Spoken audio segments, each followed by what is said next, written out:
Hi viewers. So ఈరోజు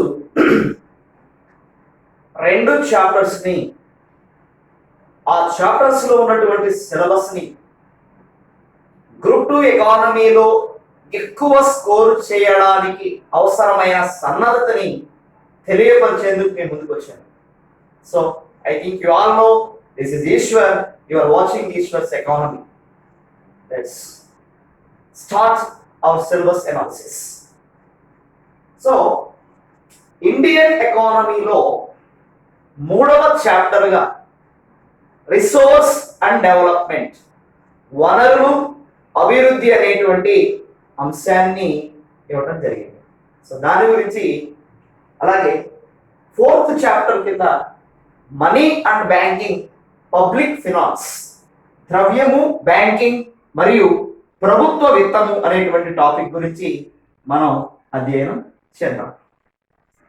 so my dear students and aspirants, ముందుగా మూడవ చాప్టర్కి సంబంధించినటువంటి ఎనాలిసిస్, సిలబస్ని ఎలా అర్థం చేసుకోవాలి, అర్థం చేసుకున్నటువంటి సిలబస్లో ప్రయారిటీ ఆఫ్ ఆర్డర్, ప్రాధాన్యత క్రమాన్ని అనుసరించి ఎలా చదవాలి అనేది ప్రధాన ఇతివృత్తంగా ఈ వీడియో సాగుతుంది. సో మొట్టమొదటిగా దీనిలో మొట్టమొదటి అంశం మనం దృష్టిని కేంద్రీకరించాల్సింది వనరులు రకాలు. వనరులు రకాలు, resources, I mean types of resources. Resources ఎన్ని రకాలు ఉన్నాయి, దీనిలో సహజ వనరులు ఏంటి, మానవ వనరులు ఏంటి, ఈ మూలాలన్నీ కూడా అధ్యయనం చేస్తాం. నేను ఆల్రెడీ మనం ఆర్థిక వ్యవస్థల గురించి మీకు పరిచయం చేస్తూ సహజ వనరులు మానవ వనరుల కలయికతో ఉత్పత్తి జరగాలని మనం నేర్చుకున్నాం. So what kind of resources we have what kind of resources availability to make the goods and services అనేది ఇక్కడ మనం అధ్యయనం చేయాల్సి ఉంటుంది. సో వనరులు, దానికి సంబంధించినటువంటి రకాలు. నెక్స్ట్, రిసోర్స్ ని వస్తువులుగా తయారు చేయాలంటే క్యాపిటల్ అతి ప్రధానమైన ఉత్పత్తి కారకం అవుతుంది. ఇక్కడ క్యాపిటల్ అంటే సిలబస్ రెండు ప్రధాన అంశాలు ఇచ్చాడు. ఒకటి ఫిజికల్ క్యాపిటల్, రెండు ఫినాన్షియల్ క్యాపిటల్. భౌతిక మూలధనం, భౌతిక మూలధనం, రెండు విత్త మూలధనం లేదా ఆర్థిక మూలధనం. విత్త మూలధనం రాస్తున్నాను, విత్త మూలధనం. సో దీనికి సంబంధించినటువంటి అనాలిసిస్ మనం చేయాలి. భౌతిక మూలధనం అంటే ఏంటి, విత్త మూలధనం అంటే ఏంటి, అసలు బేసిక్ గా మూలధనం అంటే ఏంటి, మూలధనానికి పెట్టుబడికి ఉన్నటువంటి తేడా ఏంటి. సో ఈ ప్రాథమికమైనటువంటి భావనలన్నీ నీవు తెలుసుకోకపోతే గ్రూప్ 2ని అచీవ్ చేయడం కొంత కష్టసాధ్యం ఉంటుంది. కాబట్టి ఏ భావజాలం వెనక ఏ అర్థం దాగి ఉందో తెలియనంత కాలం మోసపోతామని అని లెనిన్ చెప్పినట్టు, ఆ భావజాలాన్ని అర్థం చేసుకుంటే గ్రూప్ 2 పరీక్ష నేను మోసం చేయదని గతంలో కూడా చెప్పాను, ఇప్పుడు చెప్తున్నాను. సో ఆ టెర్మినాలజీ, భావజాలం అనేది చాలా ఇంపార్టెంట్. సో భౌతిక మూలధనం, విత్త మూలధనం. మూలధనానికి పెట్టుబడికి ఉన్న తేడా ఏంటి? Accumulation of investment is nothing but capital. పెట్టుబడి సంచయనమే మూలధనంగా మారుతుంది. సో పెట్టుబడికి మూలధనానికి కొద్దిపాటి వేరియేషన్ ఉంది, అది క్లాసులో మనం లోతుగా అధ్యయనం చేద్దాం. సో భౌతిక మూలధనం అంటే ఏంటి, విత్త మూలధనం అంటే ఏంటి, ఇక్కడ కొంచెం లోతుగా మనం అధ్యయనం చేయాలి ఈ ఏరియాలో. ఇక తర్వాత మూడవ ప్రధానమైనటువంటి అంశం పాపులేషన్, జనాభా. పాపులేషన్, జనాభాకి సంబంధించినటువంటి సబ్ టాపిక్ ఇచ్చాడు. సో జనాభాకి సంబంధించినటువంటి సమాచారం అంటే ఏది ప్రామాణిక సమాచారం అవుతుంది? What is the standard resource to study the demography of India? Demographic demand ని అధ్యయనం చేయాలంటే సెన్సస్ ఏ ప్రాథమికంగా ఉన్నటువంటి ప్రమాణం కూడా.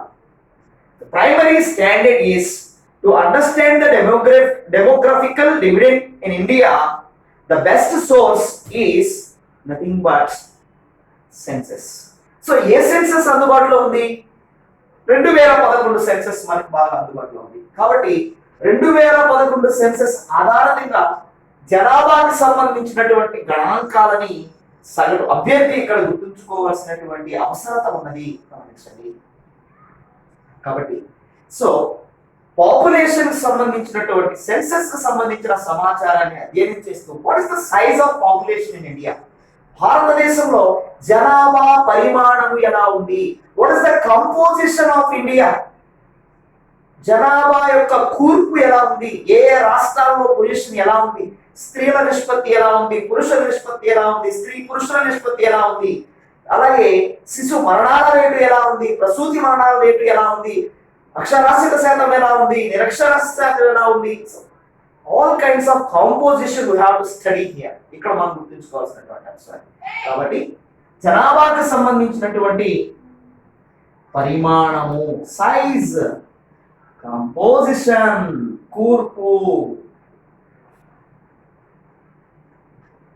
అండ్ గ్రోత్ ఆఫ్ పాపులేషన్, భారతదేశంలో జనాభా పెరుగుదల రేటుకు సంబంధించి, పెరుగుదల రేటు ఇక్కడ గ్రోత్ అంటే ఇక్కడ తీసుకోవాల్సిన అంశం. 2001 నుంచి 2011 మధ్య ఉన్నటువంటి జనాభా పెరుగుదల రేటుని 2011 నుంచి 2021 మధ్య ఉన్న జనాభా పెరుగుదల రేట్లతో మనం అధ్యయనం చేయాలి. మరి 21 ఇంకా రాలేదు కదా, కాబట్టి 91 2000 ఒక డివిడెండ్ గా తీసుకుంటున్నాం. 2000 నుంచి 2011 చూసి కంపారిజన్ అనాలిసిస్ చేస్తాము. ఇక్కడ ఇది గ్రోత్ అండ్ ట్రెండ్స్.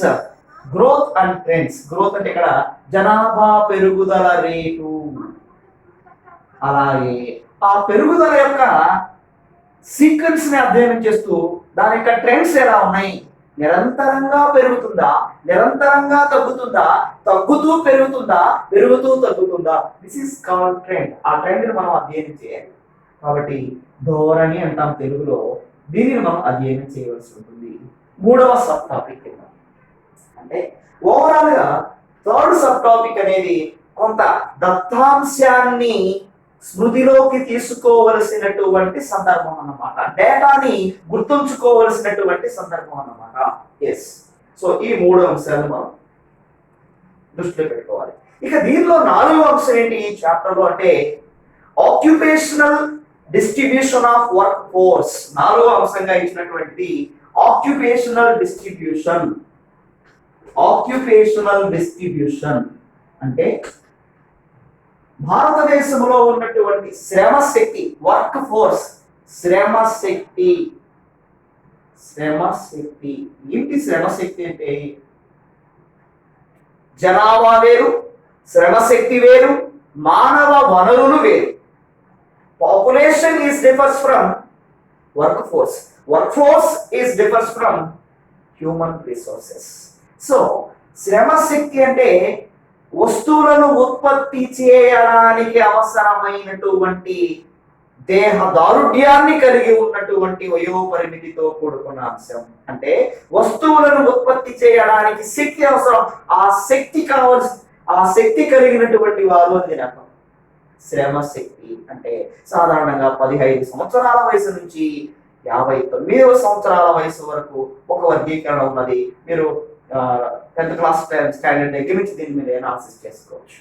కాబట్టి అభ్యర్థులారా, సో ఈ శ్రమ శక్తికి సంబంధించినటువంటి వృత్తివారీ వర్గీకరణ, occupational structure of work force వాడు చెప్పింది కదండి. శ్రమ శక్తి యొక్క వృత్తివారీ వర్గీకరణ, వృత్తివారీ వర్గీకరణ, occupational structure, occupational classification of occupational distribution, వృత్తివారీ వర్గీకరణ, వృత్తివారీ పంపిణీ. ఏంటండి వృత్తివారీ పంపిణీ అంటే? భారతదేశంలో ప్రాథమికంగా 3 వృత్తులు. మనకి వేదకాలం నుంచి ఏ వృత్తులు ఉన్నాయి వర్గీకరణ నేను చెప్పట్లేదు ఇక్కడ. ప్రాథమిక రంగము, ద్వితీయ రంగము, తృతీయ రంగం, 3 వృత్తులు. సో భారతదేశంలో ఉన్నటువంటి శ్రమశక్తి ప్రాథమిక రంగంలో ఎంతమంది ఉన్నారు, పారిశ్రామిక రంగంలో ఎంతమంది ఉన్నారు, సేవల రంగంలో ఎంతమంది ఉన్నారు అనేది వర్గీకరణ చేస్తూ దానికి సంబంధించిన దత్తాంశాన్ని ఇక్కడ మనం అధ్యయనం చేయబోతున్నాం, గమనించండి. ఇక ఇది 4వ అంశం అయితే ఈ చాప్టర్ లో 5వ అంశంగా గుర్తుంచుకోదగినది human development index. Most most most important issue ఇది.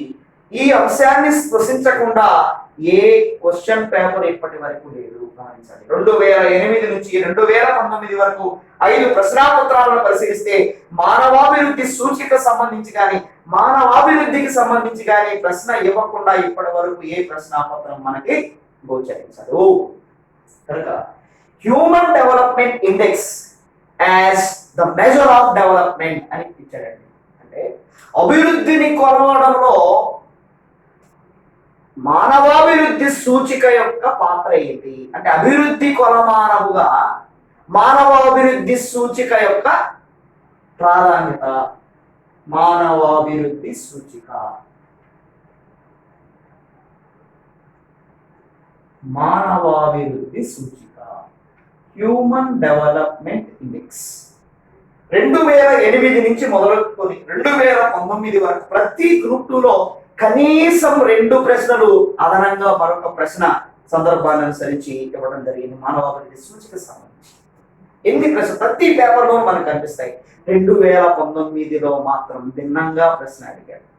2019 సివిల్ సర్వీసెస్ ప్రిలిమినరీలో అడిగాడు, హ్యూమన్ పావర్టీ ఇండెక్స్ మీద ప్రశ్న అడిగాడు. అంటే 1990వ దశకం నుంచి బేసిక్ గా ఒక దేశ ఆర్థిక వ్యవస్థను కొలవడానికి ఏది ప్రమాణం అనేది ఆర్థికవేత్తల మధ్య భిన్నాభిప్రాయం ఉన్నది, అభిప్రాయ భేదాలు ఉన్నాయి. సో ఈ క్రమంలో ఆర్థికాభివృద్ధిని కొలవడానికి మానవాభివృద్ధి సూచిక ఉత్తమమైనటువంటి సూచిక అనేటువంటి అభిప్రాయం తెర మీదకి వచ్చింది 1990వ దశకంలో, 1990 డికేడ్లో. సో అక్కడి నుంచి అభివృద్ధిని కొలవడానికి మానవాభివృద్ధి సూచికను ప్రమాణంగా తీసుకుంటున్నాం.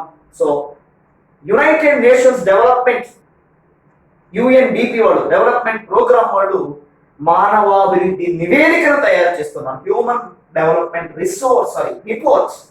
రిపోర్ట్ లో ఇండెక్స్ ఒక చిన్న ముక్క అన్నమాట. There are so many indexes are there. మనం సబ్జెక్ట్ చెప్పుకునేటప్పుడు లోతుగా అధ్యయనం చేద్దాం. కాబట్టి ఆర్థిక అభివృద్ధిని లేదా అభివృద్ధికి కొలమానముగా మానవాభివృద్ధి సూచిక అని మనం సిలబస్ లో ఇవ్వడం జరిగింది. సో దీని మీద నంబర్ ఆఫ్ టైమ్స్ క్వశ్చన్స్ ఇచ్చాడు. ఒక 1 అవర్ పాటు మనం కాన్సన్ట్రేట్ చేస్తే ఖచ్చితంగా 2 నుంచి 3 మార్కులు గ్రూప్ 2 ఎకానమీలో మన పాకెట్ లో ఉన్నట్లే గుర్తుంచుకోగలరు.